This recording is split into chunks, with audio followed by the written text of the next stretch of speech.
প্রার্থনা কোচিং সেন্টারে তোমাদের সকলকে স্বাগতম জানাই। চলে আসলাম নতুন একটা ভিডিও নিয়ে। আজকে আমরা আলোচ্য বিষয় হচ্ছে সংবিধানে ভারতকে সার্বভৌম, সমাজতান্ত্রিক, ধর্মনিরপেক্ষ, গণতান্ত্রিক, সাধারণতন্ত্র বলা হয়েছে কেন।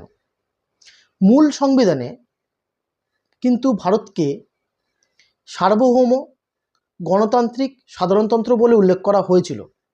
পরবর্তীকালে সংবিধান পরিবর্তন অর্থাৎ 1976 সালে 42তম সংবিধান সংশোধনের মাধ্যমে ভারতকে সার্বভৌম, সমাজতান্ত্রিক, ধর্মনিরপেক্ষ, গণতান্ত্রিক, সাধারণতন্ত্র বলে উল্লেখ করা হয়েছে। অর্থাৎ সংবিধান সংশোধনের মাধ্যমে সাধারণতন্ত্র আর ধর্মনিরপেক্ষ শব্দটি সংযোজিত করা হয়েছিল। এরপর জানবো সার্বভৌম কেন বলা হয়। দেখো, সার্বভৌম কথার অর্থই হচ্ছে বিদেশি শাসন থেকে মুক্ত। ভারতের যে সমস্ত জনগণ আছে এবং ভারতের সমস্ত প্রতিষ্ঠানও এই রাষ্ট্রের দ্বারাই নিয়ন্ত্রিত হয় এবং ভারত সম্পূর্ণভাবে বিদেশি শাসন থেকে মুক্ত।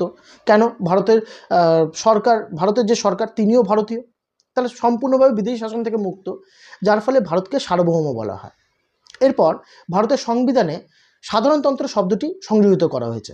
এই সাধারণতন্ত্রের দ্বারাই বোঝানো হয় সামাজিক এবং অর্থনৈতিক সমতাকে, যেখানে জাতি, ধর্ম, বর্ণ নির্বিশেষে সকলের সমান অধিকারকে বোঝাতেই এই সাধারণতন্ত্র শব্দটি যুক্ত করা হয়েছে। নেক্সট পয়েন্ট, ধর্মনিরপেক্ষতা। দেখো, ভারতের সংবিধানে ধর্মনিরপেক্ষতা শব্দটিও যুক্ত করা হয়েছে। এই ধর্মনিরপেক্ষতা কথার অর্থই হচ্ছে কোনো ধর্ম, মানে ভারতের কোনো ধর্মকে নির্দিষ্ট করে বলা হয়নি, বা সমান সকল ধর্মই সমান গুরুত্ব পায়, কোনো ধর্ম নির্দিষ্ট নয়। ঠিক আছে, যার ফলে ভারত ধর্মনিরপেক্ষ দেশে পরিণত হয়েছে। আবারও বলি, ধর্মনিরপেক্ষ বলতে গেলে ভারতের কোনো ধর্ম কিন্তু নির্দিষ্ট করে বলা নেই ভারত অমুক ধর্মের দেশ। ঠিক আছে, এই জন্য ধর্মনিরপেক্ষতা শব্দটি যুক্ত করা হয়েছে। ভারতকে গণতন্ত্র কেন বলা হয়? কারণ ভারতের সংবিধানে প্রাপ্তবয়স্ক ভোটাধিকারের কথা আছে। এই প্রাপ্তবয়স্ক ভোটাধিকার মানে কি? দেখো, আমাদের যখন নির্দিষ্ট একটা বয়সে যাই তখন আমরা ভোটদান করতে পারি। এই ভোটের মাধ্যমে কি হয়, আমরা জনপ্রতিনিধি নির্বাচিত করি এবং তারাই সরকারি শাসন ব্যবস্থা পরিচালনা করে থাকে। তাহলে এদেরকে নিযুক্ত করছে কে? জনগণ, তার ভোটের দ্বারা, তাই তো? এই জন্য গণতান্ত্রিক বলা হচ্ছে, কারণ জনগণই সরকারকে নিযুক্ত করছে। কে হবে তার জনপ্রতিনিধি, কে হবে তার পছন্দের ব্যক্তিকে নিযুক্ত করে। এই জন্য ভারতকে গণতান্ত্রিক দেশ বলা হয়। লাস্ট যেটা হচ্ছে সাধারণতন্ত্র। ভারতের সংবিধানে সাধারণতন্ত্র শব্দটি সংযোজিত করা হয়েছে বা যুক্ত করা হয়েছিল। কেন? কারণ ভারতের শাসন ব্যবস্থার সমস্ত ক্ষমতাই জনগণের হাতেই ন্যস্ত থাকে। একটু আগে গণতন্ত্র ক্ষেত্রে আমরা সেটাই বললাম। আর কি, দেখো, ভারতের শাসনতন্ত্রের সব থেকে যে শক্তিশালী ব্যক্তির নাম হচ্ছে রাষ্ট্রপতি।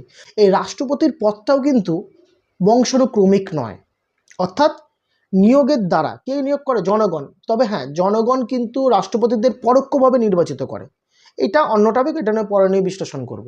তো জনগণ পরোক্ষভাবে রাষ্ট্রপতিকে নির্বাচিত করে।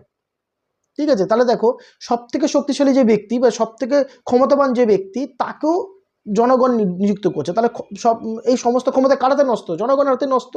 এই জন্য ভারতকে সাধারণতন্ত্রই বলা হয়। তাহলে নিঃসন্দেহে বলা যেতে পারে ভারত একটি সার্বভৌম, সমাজতান্ত্রিক, ধর্মনিরপেক্ষ, গণতান্ত্রিক, সাধারণতন্ত্র দেশ। আশা করি তোমাদের ভিডিওটা ভালো লেগেছে এবং তোমরা বুঝতে পেরেছো।